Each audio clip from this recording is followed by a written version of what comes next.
शुभस्य शीघ्रम अशुभस्य कालहरणम। शिरडी के लिए बहुत अच्छा होगा अगर आपको हर रोज ऐसे ही सपने आते रहें।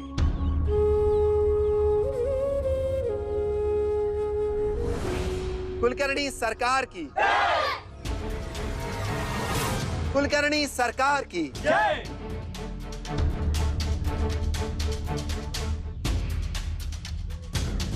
घड़ा है, अपने विद्यालय में रख दीजिए, बच्चों के पानी पीने के काम में आएगा।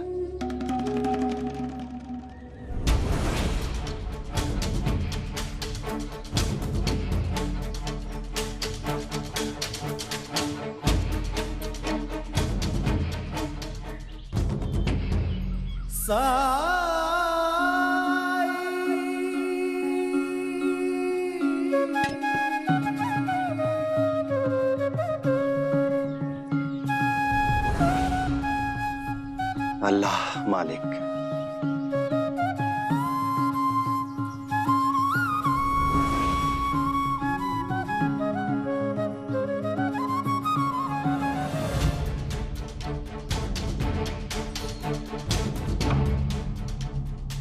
हरिओम। माधव जी।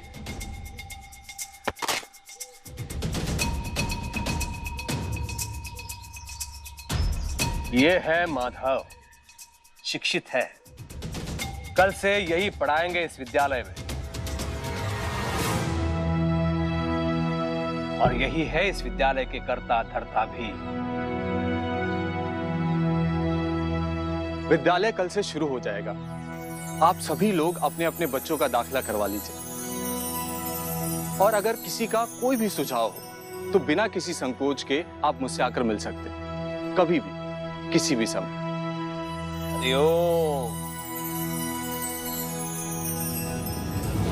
चलो आई, मैं विद्यालय में भर्ती होना चाहती हूँ। चुप कर। अरे लेकिन आई, मैं पढ़ना चाहती हूँ। ये विद्यालय हम जैसे लोगों के लिए नहीं है झिपरी। हम जैसे लोगों के लिए मतलब? इतने सालों में तो इतना भी नहीं समझ पाई कि हम लोग बाकी लोगों से अलग हैं। खेलना तक कोई पसंद नहीं करता है तेरे साथ, तो पढ़ेगा कैसे?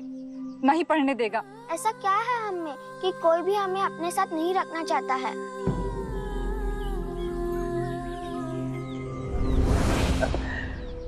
माधव, ये है तुम्हारा विद्यालय और घर भी।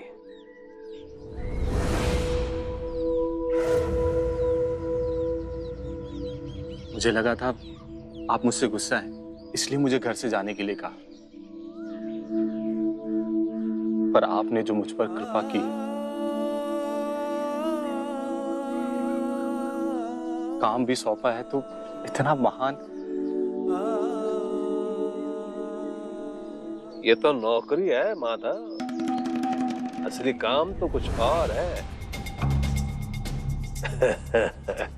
लौट कर बताऊंगा। हरिओम।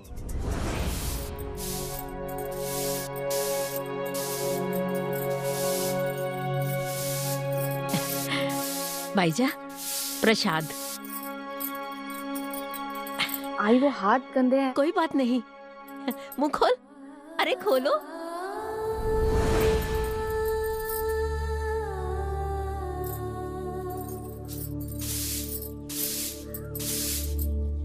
भाईजा। हाँ आई। इधर आ।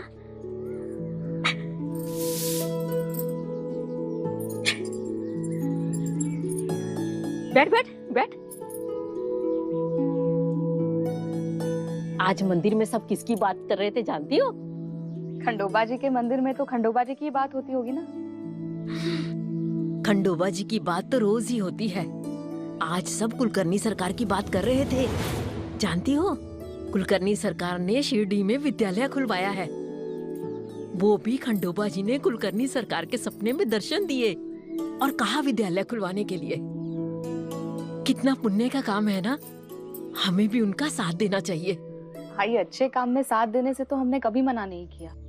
हमने कभी कुलकर्णी सरकार के खिलाफ कुछ नहीं किया है, और ना ही कभी ऐसा कुछ करने की हमारी मंशा है। इसलिए हमसे जो भी बनेगा हम जरूर करेंगे।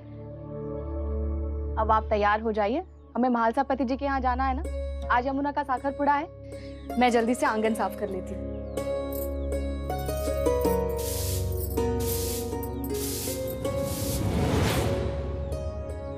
मंशा नहीं है ना कुलकर्णी सरकार के खिलाफ कुछ करने की, तो हमें अपने कर्मों से सिद्ध करना होगा। जब तक उस पाखंडी का साथ नहीं छोड़ेंगे ना, कुलकर्णी सरकार तो हमें अपना दुश्मन ही समझेंगे। हमें और किसी से क्या, सिर्फ अपना देखो और खुश रहो। आई, साईं भी तो अपना ही है। बेटा माना है मैंने उसे, और उसने मुझे माँ। वो अपने ही मन का करेगी, मेरी एक नहीं सुनेगी ना। भाई साहब, आप लोग अब तक तैयार नहीं हुए? यमुना के साकरपुड़ा पे जाना है ना? हाँ, बस हम वही बात कर रहे थे। मैं तैयार होके आती हूँ। आई, आप भी जल्दी से तैयार हो जाइए। हाँ?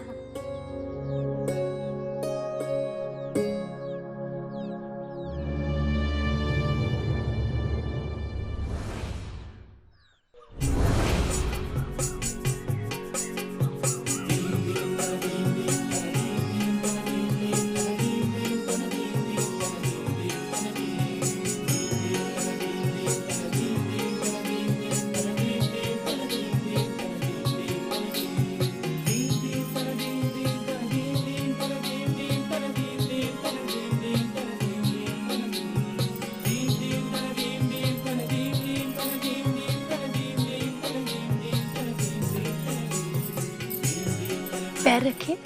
रहने दीजिए। अरे जावाई बापू, रस्म है, पूरी तो करनी पड़ेगी ना। रखिए।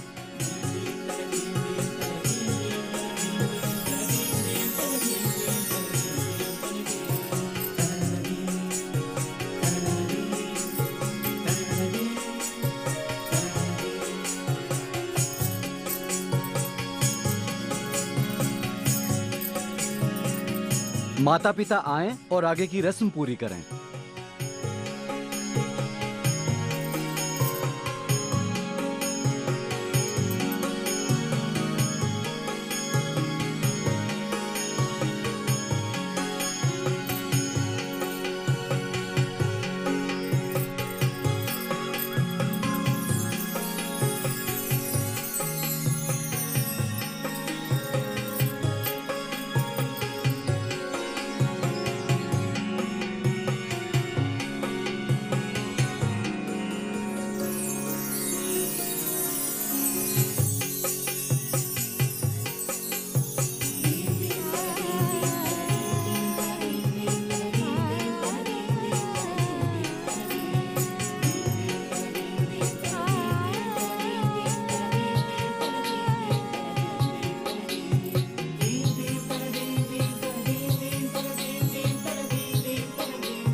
बधाई आपको भी।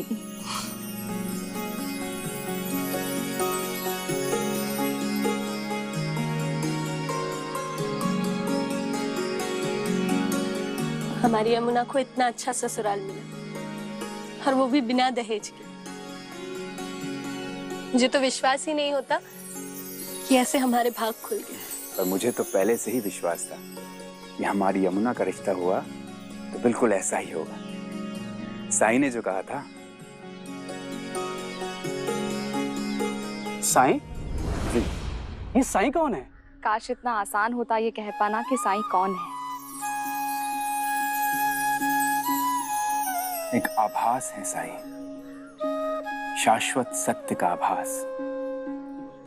ना उन्हें समझा जा सकता है और ना ही परिभाषित किया जा सकता है।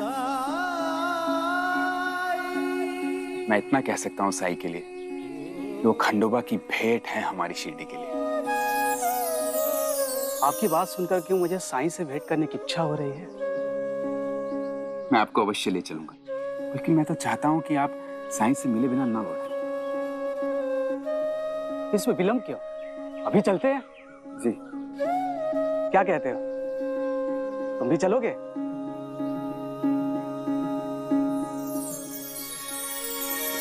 देखा आप सबने, अभी से सब कुछ यमुना से पूछकर करने लगा है ये।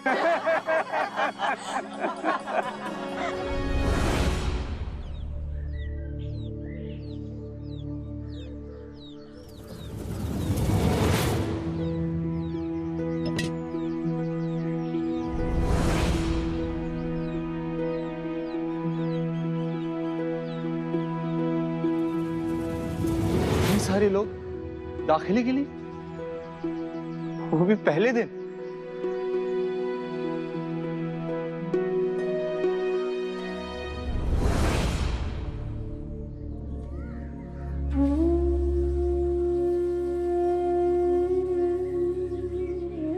साईं,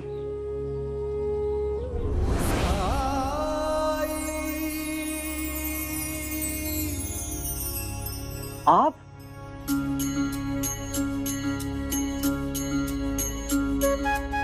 आप जानते हैं साईं को? जब मैं रात को रास्ता भटक गया था तो उन्होंने मुझे रास्ता दिखाया। सुनिए,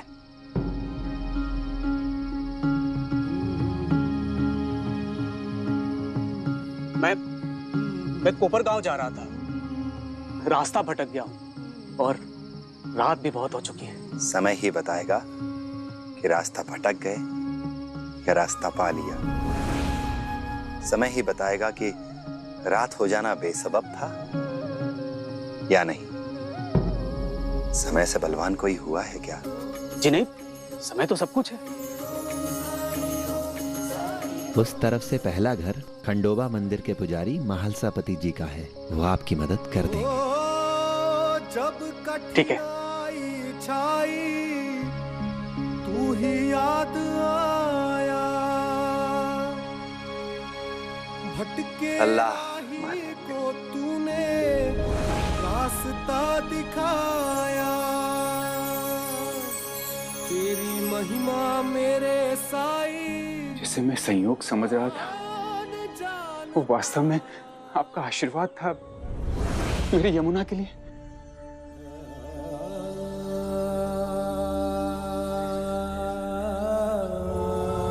साईं,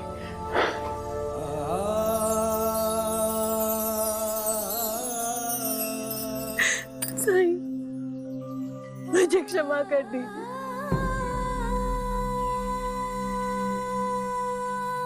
एक दहेज न दे पाने के डर ने मेरे मन को कितना विषैला कर दिया था।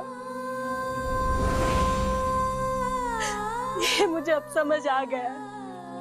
मुझे क्षमा कर दीजिए साईं, मुझे क्षमा कर दीजिए।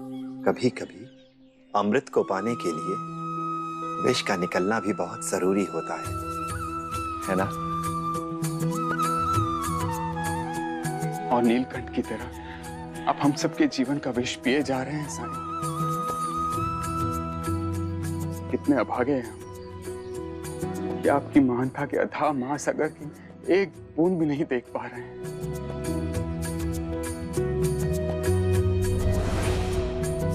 कितने अभागे हैं।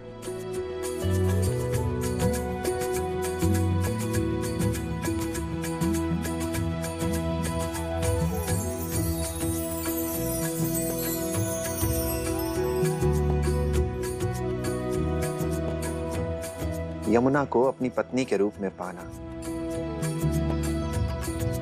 सिर्फ तुम्हारे या यमुना के नहीं, बल्कि तुम दोनों परिवार के अच्छे कर्मों का फल है।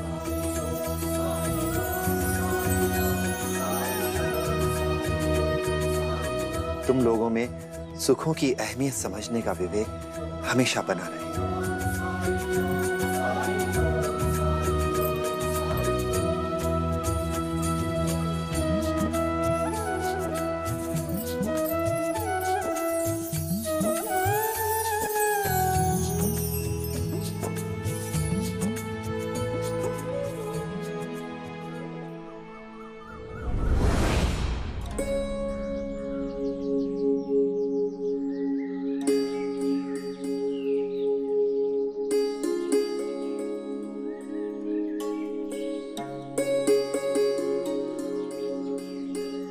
भामा, ये खंडर में कौन रहता है? अरे आपको याद नहीं, वो जो सुबह आए थे फकीर जैसे, मटका भी तो दे के गए थे। पर है कौन वो जो इतने सारे लोग मिलने आते हैं उससे? अब यहाँ पे हम आ गए हैं तो धीरे धीरे सब कुछ पता चल जाएगा। मुझे तो इसी बात की खुशी है कि आपको नौकरी मिल गई और हमें रहने के लिए घर। क्यों अध्यापक जी? नौकरी सोचा तो मैंने भी यही था, पर जानती हो आज सुबह कुलकर्णी सरकार ने क्या कहा?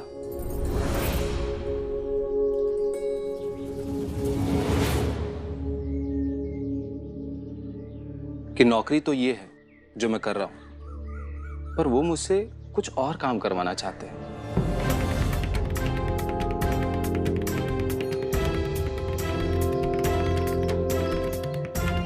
मैं पानी लाती हूँ। आई सरकार। यो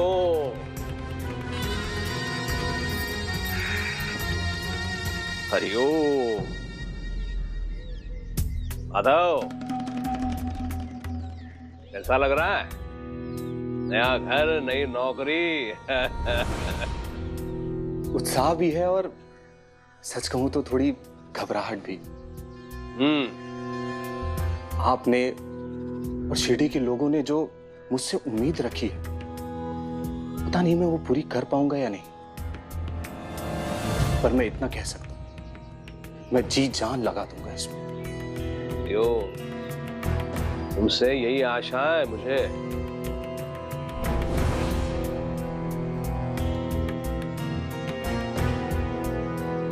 सरकार, ये जो खंडर है इसमें कौन रहता है?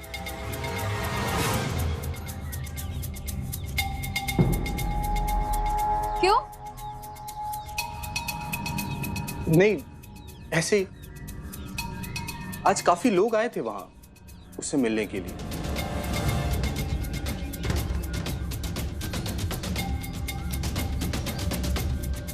कुछ विचित्र लगा ना?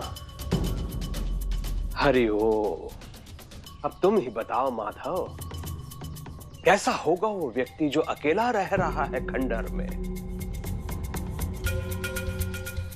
और क्यों? क्या आवश्यकता है? ऐसा कौन सा कार्य है जो सबकी दृष्टि से दूर रहकर, छुपकर, खंडर में रहकर उसे करना पड़ रहा है? हरिओम। मैं माधव से अकेले में बात करना चाहता हूं। जी।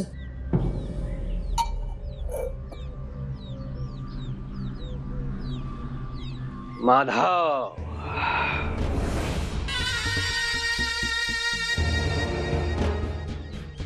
माधव, कौन रहता है खंडर में बताओ? चोर, डाकू, क्रांतिकारी, अंग्रेज सरकार के शत्रु, जो समाज में अराजकता फैलाना चाहते हैं, अस्थिरता लाना चाहते हैं। इसीलिए तो इस ढोंगी पर अंग्रेज सरकार को संदेह है। केवल शब्दों के जाल में उलझाता है। और तुम तो जानते हो हमारी प्रजा, भगवान से संबंधित कोई बात हो तो प्रश्न ही नहीं करती है। अंधविश्वासी लोगों का समाज है ये। मैं तो कहूंगा अंधों का समाज है। हमें समाज को सत्य दिखाना पड़ेगा माधव, और समाज को सत्य दिखाने के लिए माधव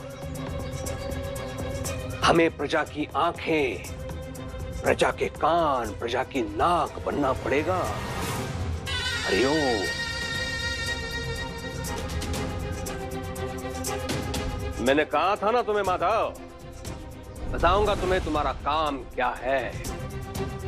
यही है, तुम्हारा काम है उस पर दृष्टि बनाए रखना। ये देखते रहना कि उस बैरागी से मिलने कौन आता है, कब आता है, उसकी दिनचर्या क्या है। उसके प्रत्येक गतिविधि का लेखा जोखा चाहिए मुझे।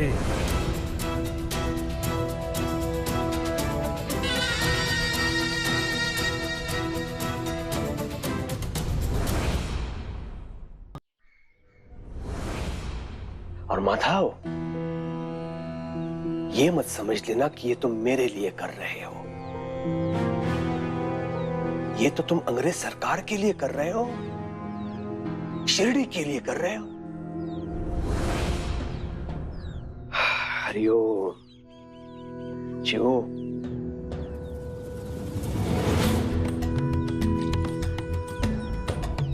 ये लो, इससे नींद नहीं आएगी और तुम हमेशा सतर्क रहोगे।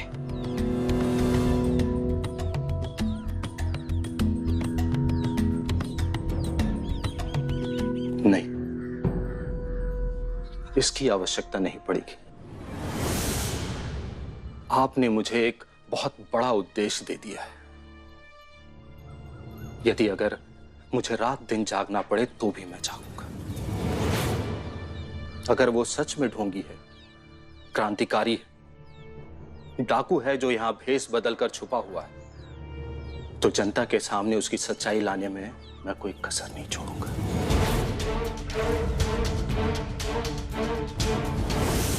हरिओम।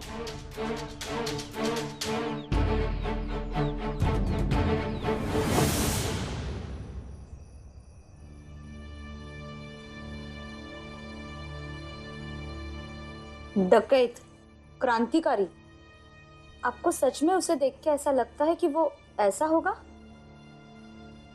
आज की दुनिया में कौन क्या है, किसकी असलियत क्या है, कहाँ पता चलता है भाई। और फिर अगर अंग्रेज सरकार को उस पर शक है तो कोई ना कोई वजह तो जरूर होगी।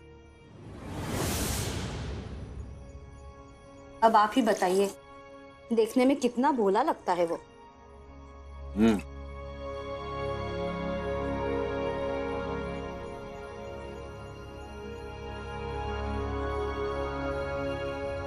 अब कुलकर्णी सरकार ने कहा है तो नजर तो रखनी पड़ेगी।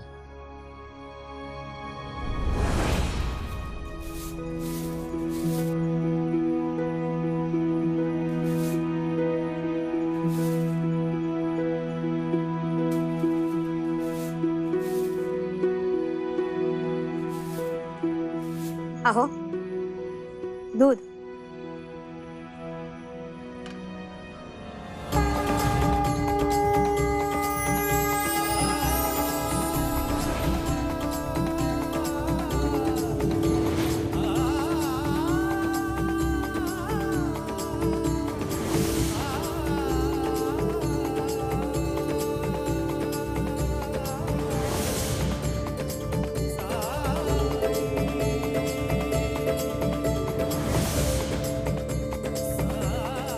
क्या हुआ?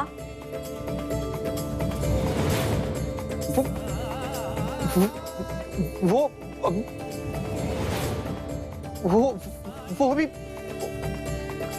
अभी सामने नीचे था। वो अचानक से ऊपर कैसे चला गया? आपको कुछ वहम हुआ होगा। चलिए सो जाइए।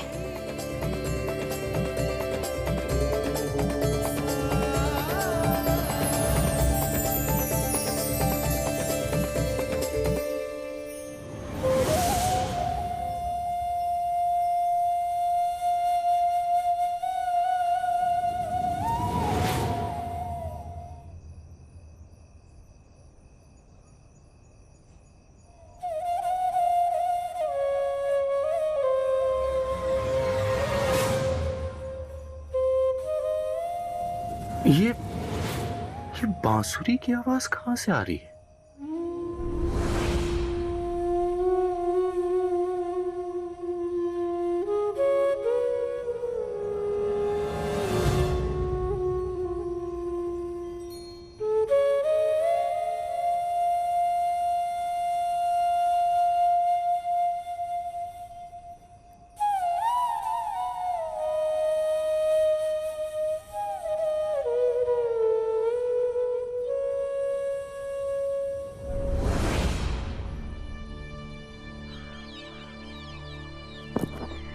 नर्मदा। हाँ नर्मदा, पूजा के फूल क्यों नहीं है? वो कल रात को बगीचे का किवाड़ खुला रह गया तो बकरियों ने सारे फूल खा लिए। अरे तो बगीचे में फूल नहीं थे तो तुम बाहर से ले आती। सरकार पूजा में बैठने ही वाले, उन्हें अगर फूल नहीं मिले तो? मैं अब भी लेकर आती। तुम रहने दो, मैं लेकर आती हूँ, तुम बाकी काम देखो।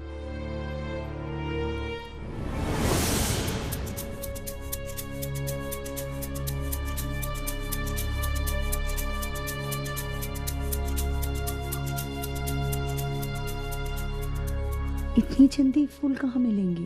सब तरफ फूल ही फूल हैं। फिर इतना सोचना क्या?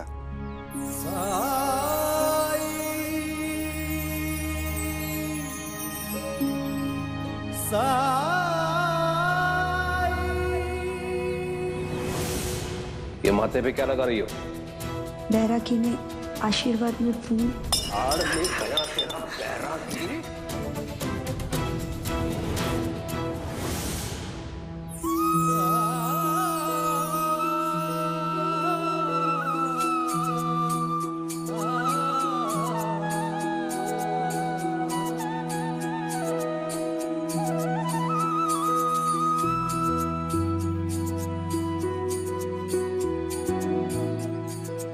ये लो।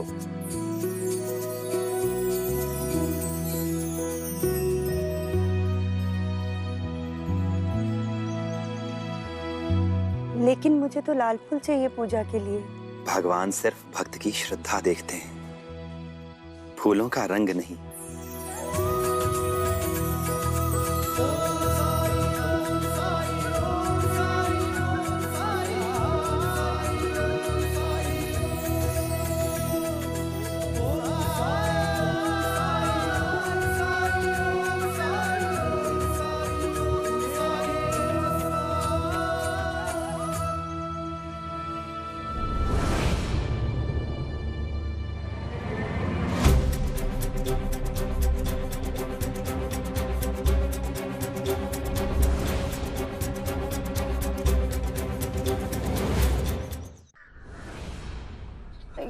बहुत भूख लगी है। कहाँ चली गई सुबह सुबह? यहाँ भूख मेरी जान लेने पे तुली है और किसी को कुछ पड़ी नहीं है मेरी।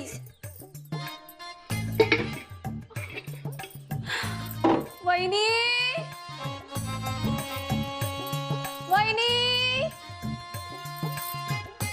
वैनी।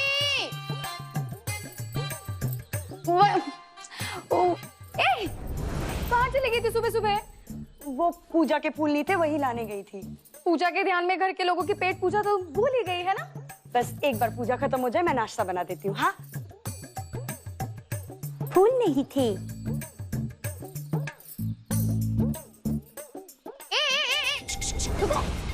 कहाँ से भागते हुए आ रहे हो? भूत देख लिया क्या सुबह सुबह? फूल फूल।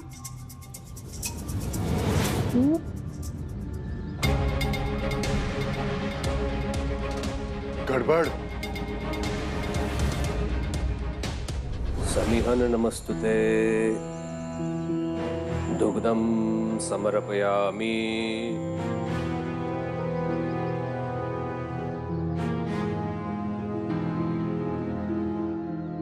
जलम समर्पयामि।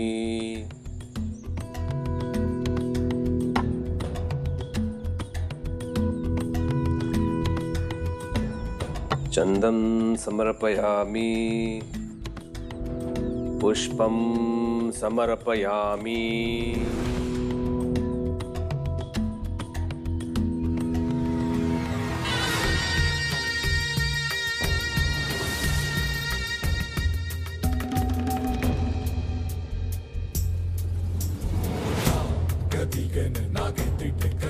भगवान को सफेद नहीं लाल फूल चढ़ाए जाते हैं। भूल गई? वो आज बगीचे में लाल फूल नहीं थे। तो नहीं करो पूजा, ऐसे उठ जाओ। भगवान तो भक्तों की श्रद्धा देखते हैं, फूलों का रंग नहीं। यही तो कहा था उस पाखंडी ने फूल देते समय। सरकार को बता देते हैं। हाँ रुको।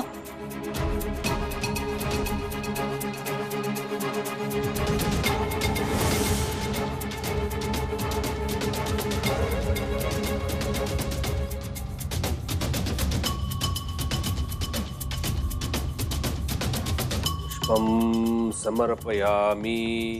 आज तक कभी ऐसा नहीं हुआ कि उन्होंने पूजा में लाल के अलावा किसी और रंग के फूल चढ़ाए हो।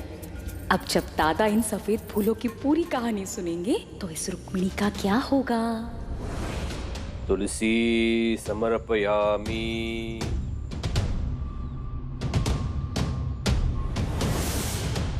फलम समर्पयामि। नैवेद्यम समर्पयामि।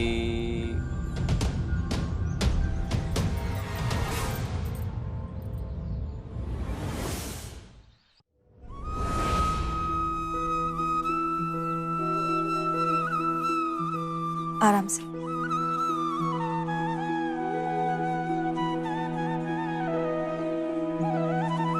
काशीराम, अच्छा लगा तुम्हें स्वस्थ देखकर।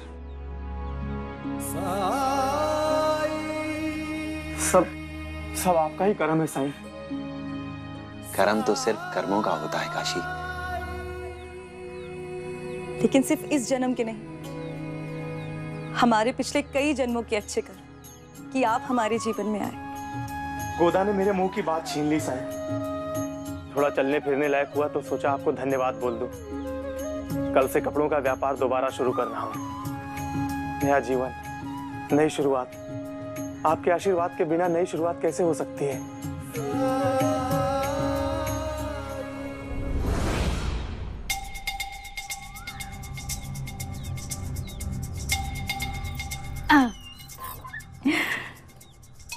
आज तो कमाल ही कर दिया तुम दोनों ने। हमसे कुछ भी छुप नहीं सकता। हम शिरडी के कान और आंख हैं। लेकिन आपने सरकार को बताने क्यों नहीं दिया? बताऊंगी सही वक्त आने पर। तब तक तुम लोग मुंह मीठा कर लो। अरे लो ना, तुम दोनों के लिए तो है।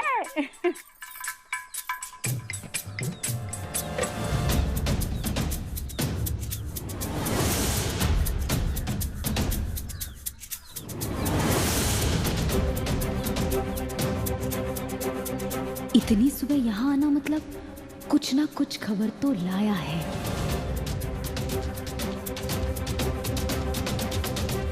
अरे माधव, सुबह सुबह विद्यालय छोड़कर तुम यहाँ? देखा अंता जी, हमें मिलने वाले लड्डू अभी से मिल रहे। सरकार का खास खबरी जो है।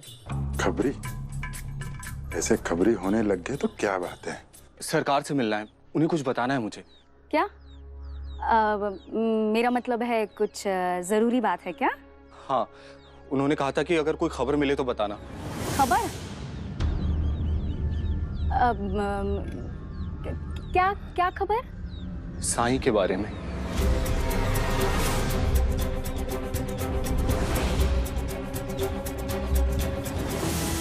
मुझे जीवन दान देने के बदले में मैं आपको क्या दे सकता हूँ? ये एक छोटी सी भेंट है आपके लिए, हम दोनों की तरफ से। ये एक कफनी है। आप इसे स्वीकार करेंगे तो हमें लगेगा जैसे आपका आशीर्वाद मिल गया। मेरी पोशाक बदलना चाहते हो काशीराम? साईं, बचपन से देखता आया हूँ, माँ के पास एक भगवान कृष्ण की मूर्ति थी। माँ उसके लिए हमेशा वस्त्र बनाती थी, पहनाती थी। मैं पूछता था तो वो कहती थी, भक्त अपनी श्रद्धा के अनुसार, अपनी भक्ति के अनुसार अपने आराध्य के लिए वस्त्र बनाते हैं। आप भी तो हमारे लिए भगवान ही हैं। मेरी और गोदा की इच्छा है कि आप ये कफनी पहने। मना मत कीजिएगा। अगर आप ये कफनी स्वीकार करेंगे तो हमें लगेगा हमें आपका आशीर्वाद मिल गया।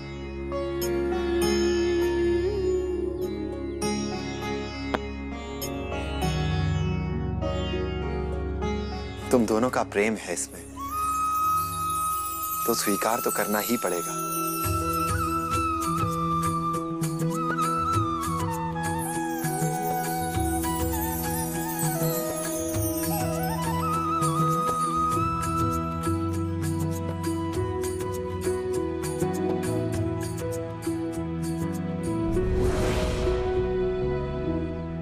साईं, ये इतनी ऊपर किस लिए? रात को मैं इसी पर सोता हूं। इतनी ऊंचाई पर? पलक झपकते ही वो इतनी ऊपर उस तख्ते पर कैसे पहुंच गए? और उसके बाद मुझे अरे आगे भी बोलो। मुझे बांसुरी की आवाज सुनाई देने लगी, और सच कहूं तो वो आवाज सुन के मन को बहुत शांति मिली। ऐसा लगा जैसे एक अच्छे इंसान। हरिओम, यही करता है वो माधव, तंत्र मंत्र जादू टोना, ये सब करके लोगों को वश में कर लेता है। लेकिन तुम अपने ध्येय से विचलित मत होना। पूरे शिरडी के उद्धार का दायित्व है तुम पर। बात की गंभीरता को समझ रहे हो ना? अरे मुंह क्या ताक रहे हो? कुर्सी दो बैठने के लिए माधव को। जाओ।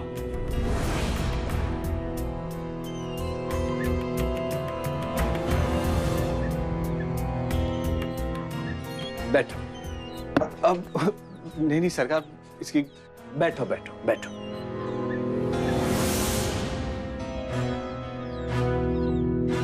माधव, ये संघर्ष है धर्म और अधर्म में।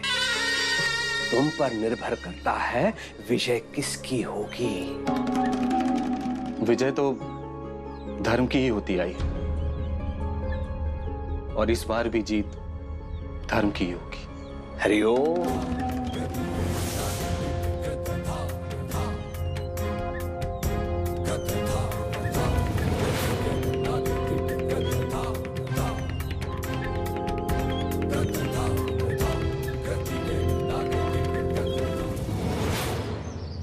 कुलकर्णी सरकार को कुलकर्णी सरकार बनाए रखने में दाएं और बाएं हाथ थे हम दोनों। सिर्फ हाथ ही नहीं, उनकी आंखें भी हम ही थे, कान भी हम ही थे, और नथुने भी हम ही थे। वैसे उस माधव को आए हुए दिन भी कितने हुए, लेकिन नहीं, सरकार ने सीधा सर पे बैठा लिया उसे। हम तो बस उसके लिए कुर्सी लाने के लिए रह गए। सरकार का खास बन गया है वो। अगली बार कुर्सी लाने को बोला तो खीला लगा दूंगा। हाँ, खीला लगाना ही है तो सरकार के विश्वास पर लगाओ और दिखा दो उन्हें कि हम भी क्या कर सकते हैं। सरकार के विश्वास पर खील? हाँ, सरकार के बिना कहे ही हम उस साई पर नजर रखेंगे, और जो भी होगा उसकी खबर सरकार को सबसे पहले हम देंगे।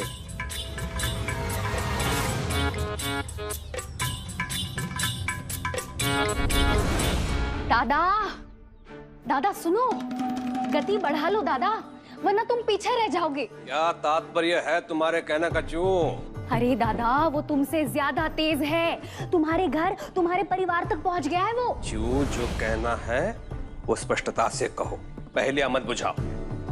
भगवान तो सिर्फ भक्त की श्रद्धा देखते हैं, फूलों का रंग नहीं।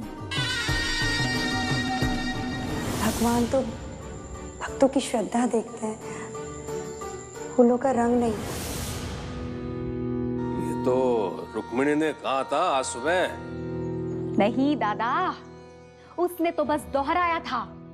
पता है किसने कहा था? उस साई ने सुबह फूल देते वक्त।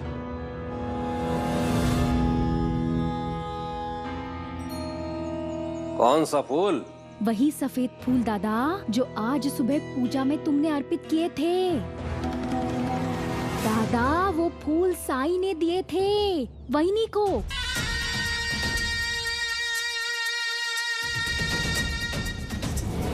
रुक्मिणी को वो फूल साई ने? हाँ दादा।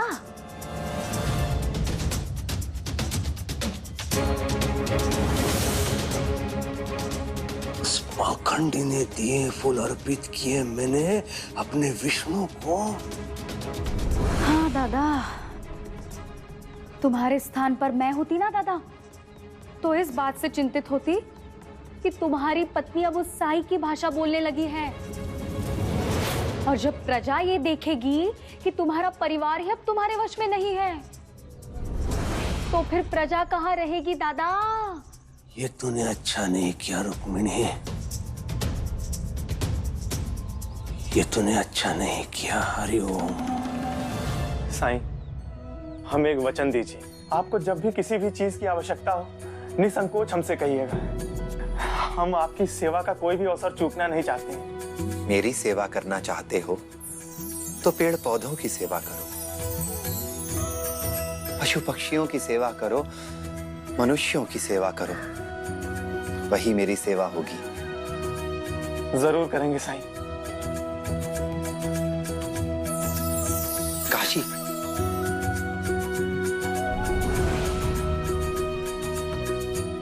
चलते हैं साईं।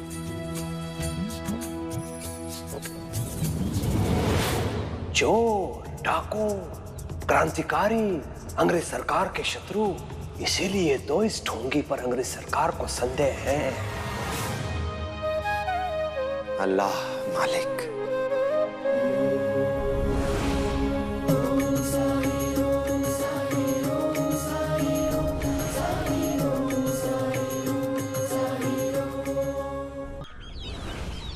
तुम्हारी पत्नी अब उस साई की भाषा बोलने लगी है, और जब प्रजा ये देखेगी कि तुम्हारा परिवार ही अब तुम्हारे वश में नहीं है, तो फिर प्रजा कहाँ रहेगी दादा? ये तूने अच्छा नहीं किया रुक्मिणी, ये तूने अच्छा नहीं किया। हरिओम।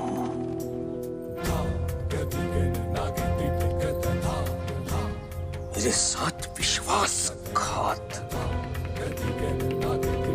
मेरे नारायण के साथ छल। आप क्या बोल रहे हैं? मुझे समझ में नहीं आ रहा। साई ने दिए थे वो फूल तुझे?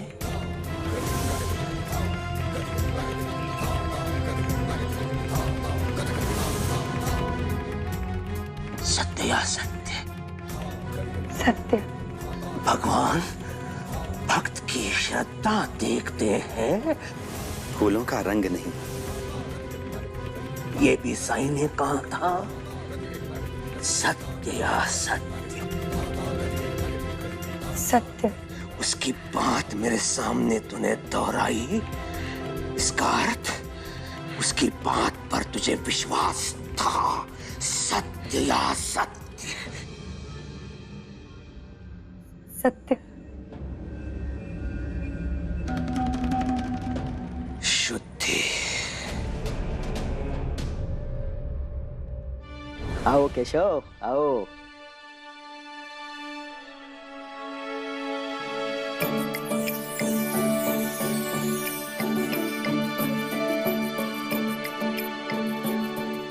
ए, तू क्या कर रही है यहाँ पे?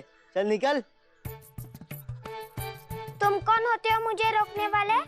तुम यहाँ पढ़ाते हो क्या? क्या हो रहा है यहाँ पे? कुछ नहीं, भिक्षा मांगने आई है ये। भिक्षा नहीं, शिक्षा के लिए आई हूँ। पढ़ना चाहती हूँ। पढ़ना चाहती हो तो फिर बाहर क्यों खड़ी हो?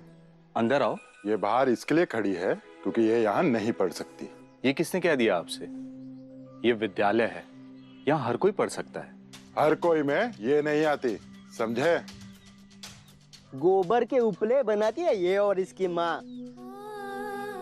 ऐसे लोगों को आसपास भटकने भी नहीं देते यहाँ के लोग। इसके साथ कोई खेलता भी नहीं है, और कोई खेल भी ले तो घर जाके सबसे पहले नहा लेता है, और आप कह रहे हैं कि सभी बच्चों के साथ पढ़ेगी ये। छी छी छी छी छी। और ये तो लड़की है, लड़कियों को कौन पढ़ाता है? पार्टी है तुम्हारे पास? वो तख्ती जिस पे लिखते हैं, वो जो उसके पास है पीछे?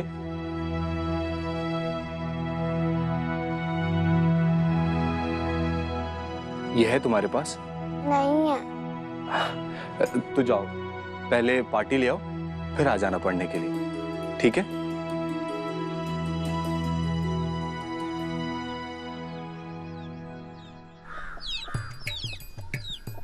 आजी, आई, मैं बहुत थक गया हूँ।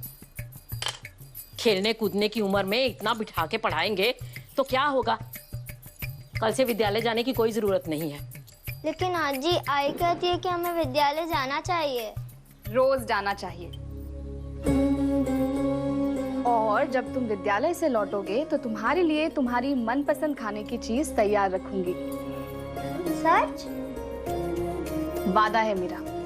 लेकिन तुम्हें भी मुझे एक वादा करना है कि तुम पढ़ लिख कर समाज को सही दिशा दिखाओगे। समाज को सही दिशा दिखाने के लिए विद्यालय जाने की क्या जरूरत है? विद्यालय में ही तो विद्या मिलती है आई, और विद्या से बड़ी शक्ति कोई नहीं है। क्रांति लाना चाहती है शिरडी में? ये किसान का घर है। किसान की ताकत उसकी खड़िया और पटिया में नहीं होती, उसके खेतों में होती है। उसका बीज, उसके हल, उसकी मेहनत।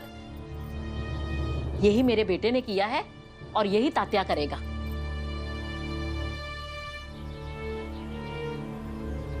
आई, भविष्य में कौन क्या बनेगा ये उसके परिवार या उसके वंश से नहीं, बल्कि अगर उसकी अपनी क्षमता, उसके अपने स्वभाव या फिर उसके अपने फैसले से तय हो तो ये ज्यादा अच्छा रहता है।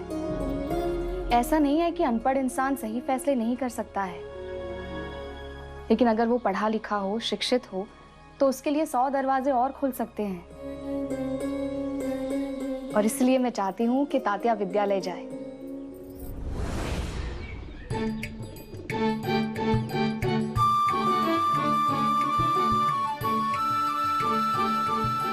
ये क्या बना रहे हैं? चाहिए तुम्हें? ये मेरे किस काम का?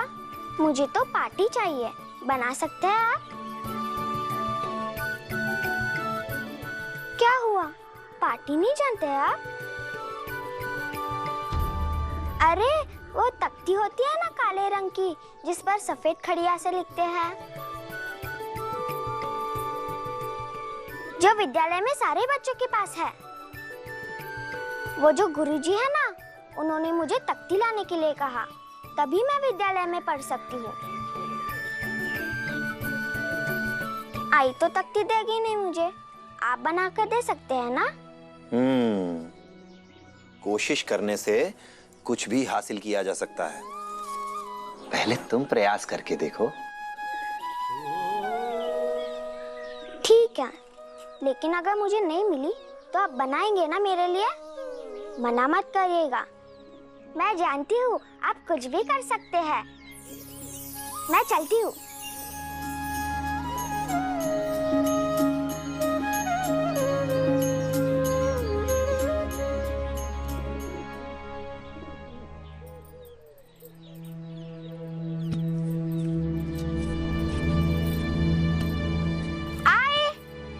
कहाँ घूमती फिरती है तू? इतना काम पड़ा है, चला हाथ बटा मेरा। मेरे 10-20 हाथ होते तो तुझे नहीं रोकती, जहाँ मर्जी जितना मर्जी जाके खेलती। लेकिन तेरे और मेरे 2-2 हाथ कम पड़ जाते हैं गुजारे के लिए। उस पर भी तू इधर उधर भटकती रहेगी तो कैसे चलेगा? अब तू वहीं खड़ी रहेगी। चला उपले बना, बाइजा अक्का के यहाँ उपले देने भी जाना है इसके बाद। आई, मुझे कुछ चाहिए। अरे हाँ, तेरे पैरों के लिए जूता ना, मैंने बाइजा अक्का से कहा है, कुछ पुराना होगा तो तुझे दे देंगी। और तू जा रही है ना वहाँ, उनसे खुद ही मांग लेना। जूता नहीं आई, तख्ती चाहिए मुझे। तख्ती? वो लिखने वाली काले रंग की तख्ती होती है ना, विद्यालय में सारे बच्चे लेके जाते हैं। मुझे भी विद्यालय जाना है, पढ़ाई करनी है। क्या बोले जा रही है तू? विद्यालय, पढ़ाई, ये सब हमारे लिए नहीं झिपरी। क्यों नहीं है हमारे लिए? मैं मंदिर जाने के लिए कहती हूँ तो तुम कहते हो हमारे लिए नहीं है। मैं विद्यालय जाने के लिए कहती हूँ तो तुम कहती हो हमारे लिए नहीं है। जब खंडोबा हम सबके है तो मंदिर हमारे लिए क्यों नहीं? जब गांव हम सबका है तो विद्यालय हमारे लिए क्यों नहीं? जिन सवालों के जवाब नहीं होते ना, उनको पूछने का कोई मतलब नहीं है। चला उपले बना। पहले मुझे बताओ, तुम मुझे तख्ती दिलाओगे या नहीं? नहीं, और मैं ये आखिरी बार कह रही हूँ, समझी ना? जितनी बार प्यार से समझाओ, समझती नहीं है तू। ठीक है, मत दिलाओ तख्ती, पर मैं विद्यालय में जाऊंगी और जाकर रहूंगी। जिपी रुक, सुन मेरी बात। अपनी जिद में अपनी माँ को अकेला छोड़ देगी क्या? तेरे सिवा मेरा है ही कौन?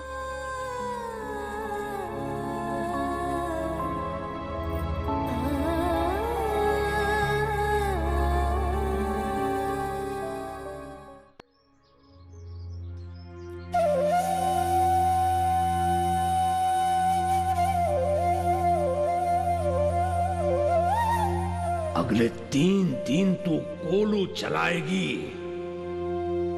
उससे जो तेल निकलेगा, उस तेल से मैं जलाऊंगा देवघर के दिए। तभी होगा शुद्धिकरण पूरे देवघर का।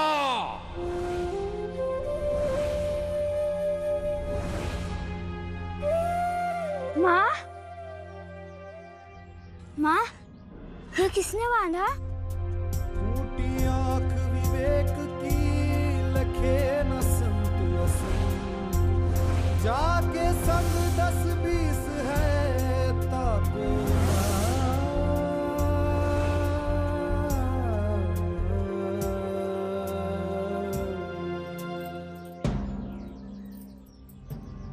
चलो माँ। नहीं केशव, एक खोलू चला के मुझे तेल निकालना है ना बेटा।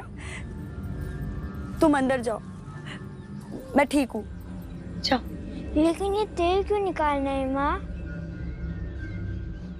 देखिए आपके हाथ में भी कितने छाले पड़ गए हैं।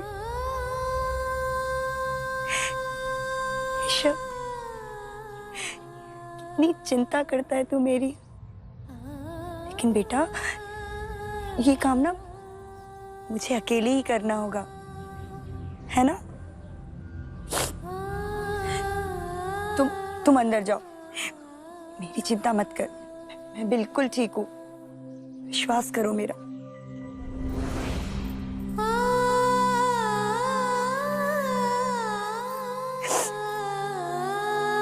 अंदर जा, जा।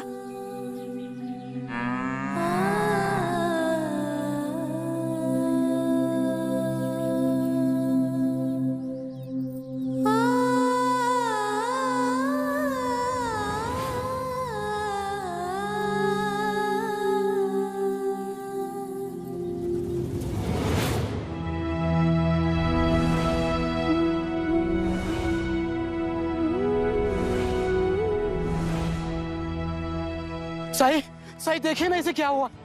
ना जाने कौन से कीड़े ने काटा है। साई, इसकी हालत बिगड़ती जा रही है साई।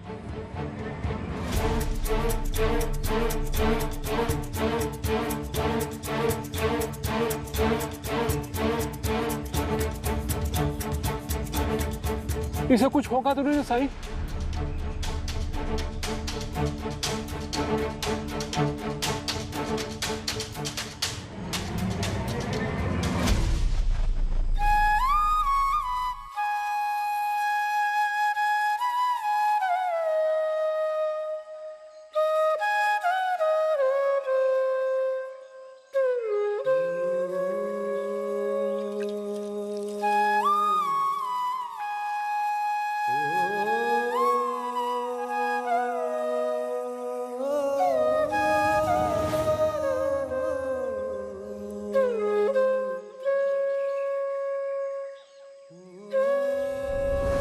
सिर्फ मिट्टी? अभी के लिए मिट्टी ही जरूरी है।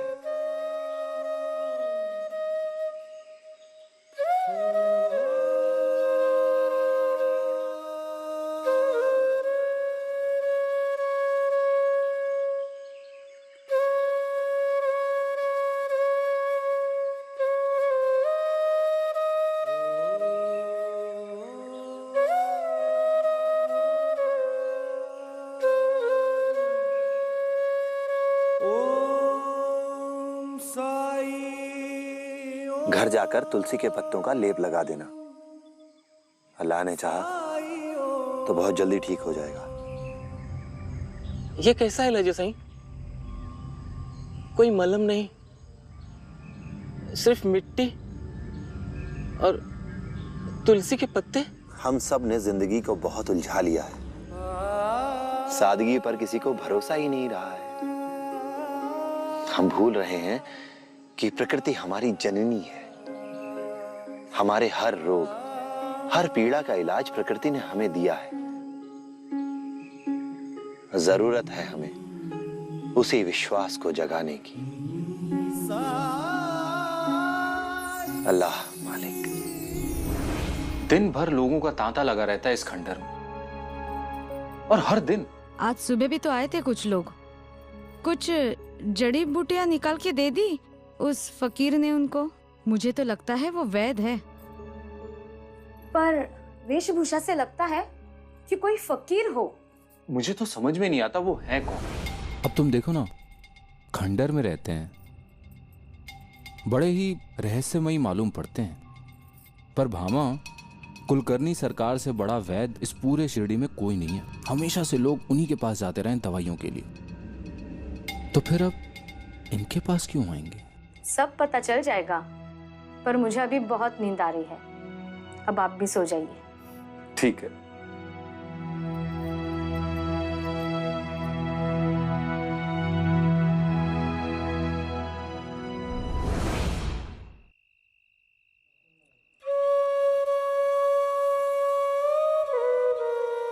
ये आज फिर बांसुरी की आवाज कहां से आ रही है?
पंता जी, कभी आपका और मेरा इंतजार करते हुए देखा है सरकार को? लेकिन इस अध्यापक का रोज सुबह रात देखते सरकार। खून खून होता है पंता जी, कितना ही पतला क्यों ना हो। अगर आप चाहते हैं कि कोई आपका इंतजार करे अंता जी, तो सबसे पहले उसके लायक बनिए। हमने कौन सी खबर लाके दी है सरकार को इतने दिनों में? नहीं ना? अब देखो, कोई बड़ी बात बताने आया ही है, इसलिए तो कहने में इतनी देर लगा रहा है। अरे माधव, बोलो, क्या देखा तुमने?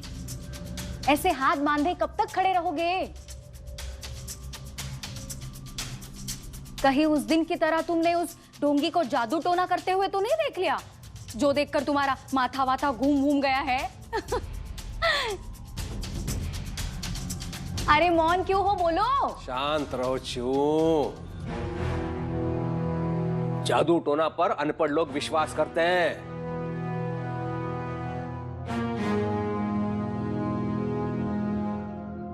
माधव तो शिक्षित वर्ग से है, अध्यापक है। वो कहां ऐसे अंधविश्वासों में पड़ने वाला है कि नहीं? और इसलिए मैंने इसको ये कार्य सौंपा है।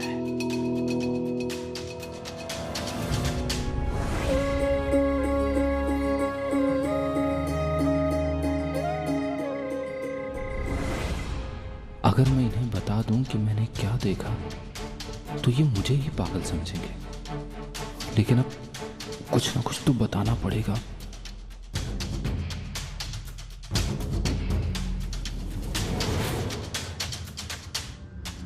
माधव, क्या सोच रहे हो?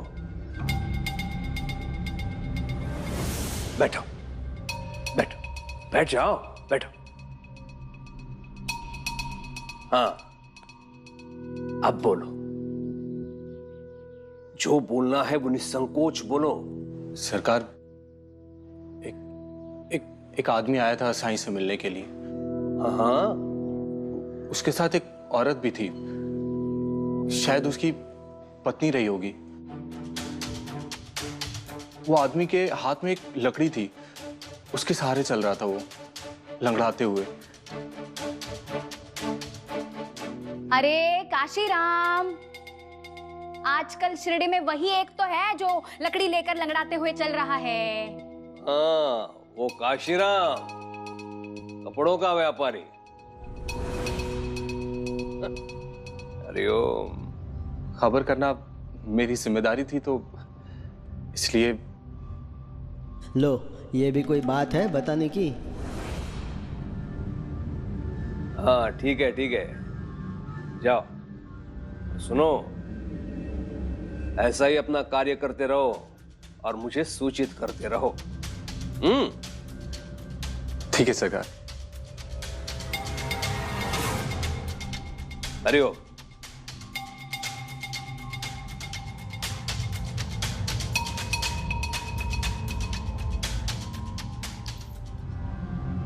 दादा, एक बात मुझे बहुत परेशान कर रही है। क्यों? मैं तुम्हारे ससुराल वालों से कोई बात नहीं करने वाला हूं। वो तुम्हें बुलाने क्यों नहीं आए मैं नहीं सोचता, और ना ही सोचना चाहता। अरे नहीं नहीं दादा, मैं मेरे ससुराल वालों के बारे में नहीं सोच रही हूँ। तो मैं तुम्हारे बारे में सोच रही हूँ। दादा, तुम शिरडी के मालिक हो, जो चाहे कर सकते हो। उस ढोंगी को यहां से निकालना मतलब चुटकी बजाने की देर है दादा। 2 पहलवान जाएंगे, उसे उठाकर बाहर फेंक देंगे। फिर तुम इतना इंतजार किस बात का कर रहे हो दादा?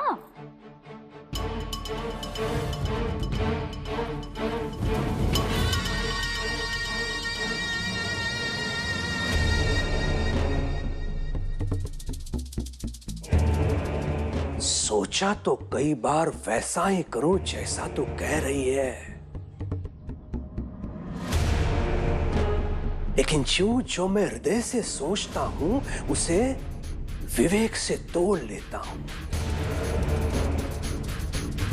और मेरा विवेक ये कह रहा है, उस फकीर ने पूरे शिरडी वासियों का विश्वास जीत लिया है। लोगों के मन में उसके प्रति बड़ी आस्था होने लगी है। और जहां आस्था होती है वहां बलपूर्वक कुछ नहीं करना चाहिए। ऐसा करने से आस्था की आग और भड़क उठती है। लोग तर्क नहीं सुनना चाहते हैं। उल्टा लोग ये सोचेंगे कि कुलकर्णी सरकार को कुछ भय था साई से, इसीलिए उन्होंने उसके साथ ऐसा व्यवहार किया। लोग मुझे दुर्बल समझेंगे और उसका महत्व बढ़ जाएगा।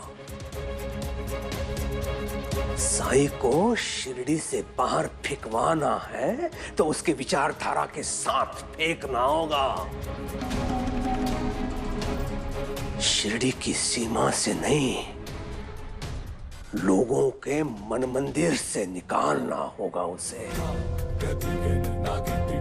ये होगा, आज नहीं तो कल होगा।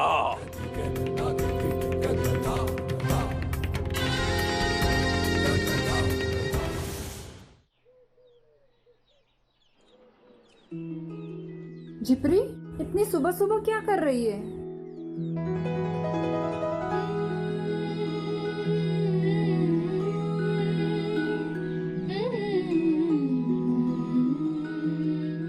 अरे, इतने सारे उपले बनाने के लिए तुझे किसने कहा था?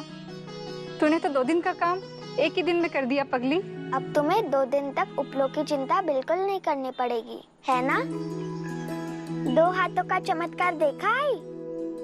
अब तो मुझे विद्यालय जाने की अनुमति दे दो।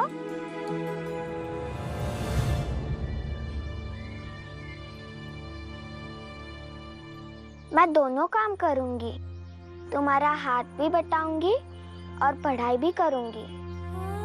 तुम्हें मुझसे कोई शिकायत नहीं होगी, मैं वचन देती हूँ।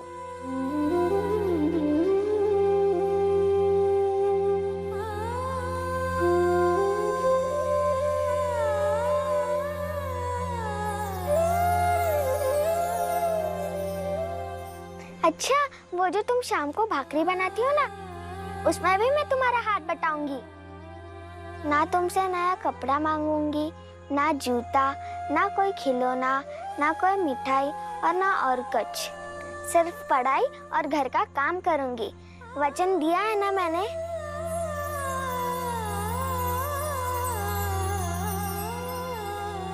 बोलो ना आई, जा सकती हूँ मैं विद्यालय? तुम जब तक हाँ नहीं कहोगी, मैं नहीं जाऊंगी विद्यालय। बोलो ना आई, जा सकती हूँ ना मैं?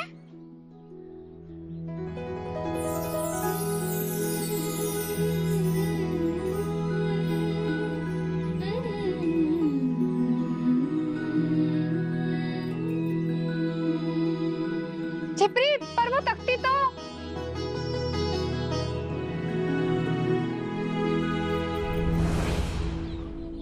शरारत मत करना और मन लगाकर पढ़ना। भाईजाक का मैंने 6 उपले रख दिए हैं। 6 क्यों? मैंने तो 3 ही मांगे थे। 3 और बनाए थे आपके लिए। ठीक है, तो 6 के पैसे लेती जाना। नहीं, पैसे सिर्फ 3 के ही दीजिए। बाकी 3 तो मैं ऐसे ही लेके आई थी। ठीक है। जिपरी, तुझे तख्ती मिली?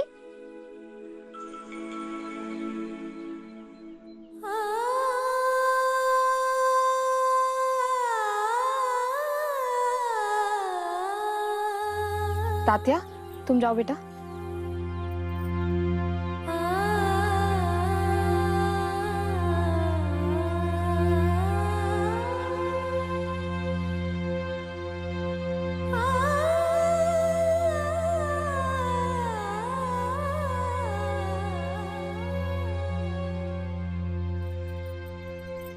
ये तुम्हारे 3 उपलों के पैसे और ये तख्ती।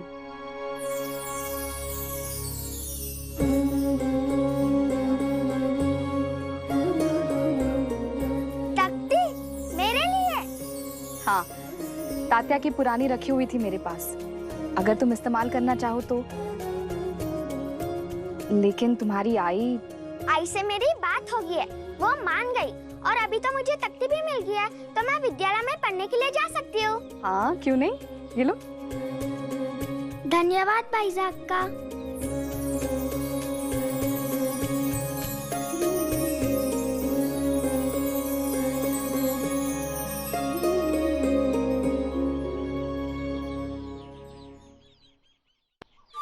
साई, हूँ, पढ़ने जाना है ना मुझे।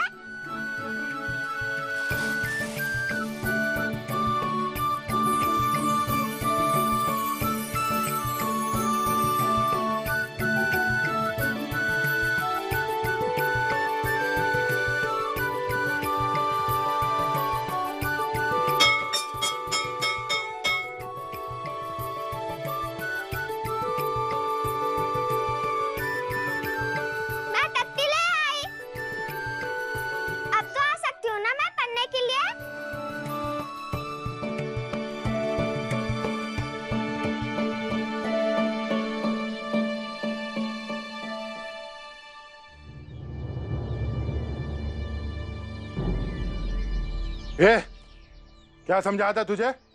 चल जा यहाँ से, तू यहाँ नहीं पढ़ सकती। क्यों नहीं पढ़ सकती मैं यहाँ? अब तो मेरे पास शक्ति भी है।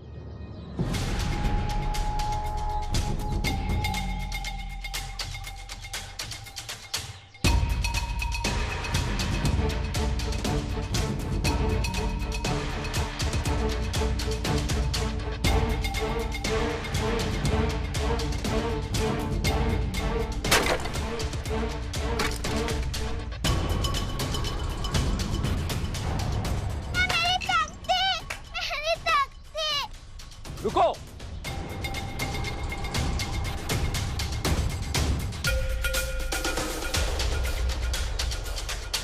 क्या तमाशा लगा रखा है तुम लोगों ने? चिल्लाओ मत, समझे ना? क्योंकि अगर सरकार तक ये बात पहुंची कि तुम क्या कर रहे हो तो क्या होगा बताऊं? लेकिन मैंने तो कुछ गलत किया ही नहीं। गलत नहीं किया है। समाज के नियम को तोड़कर आप इस लड़की को शरण दे रहे हो, विद्यालय में घुसने दे रहे हो इसे। मर्यादा का उल्लंघन है ये, अधर्म है, पाप है ये। अगर सरकार को पता चला तो देखिएगा।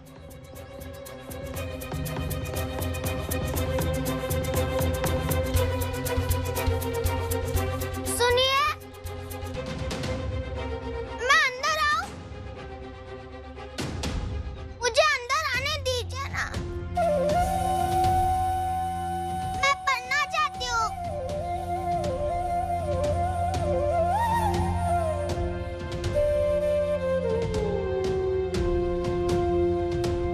ए, चल जा यहाँ से। चल निकल। चल चल।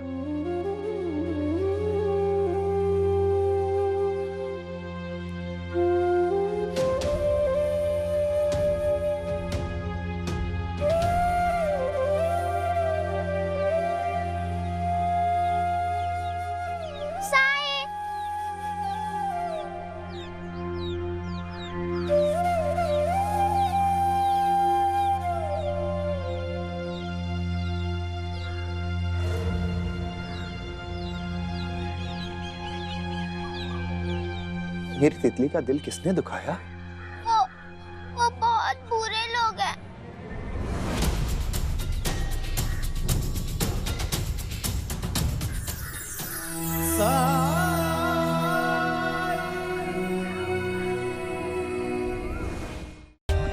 For more updates, subscribe to our channel, click the show links and enjoy watching the videos.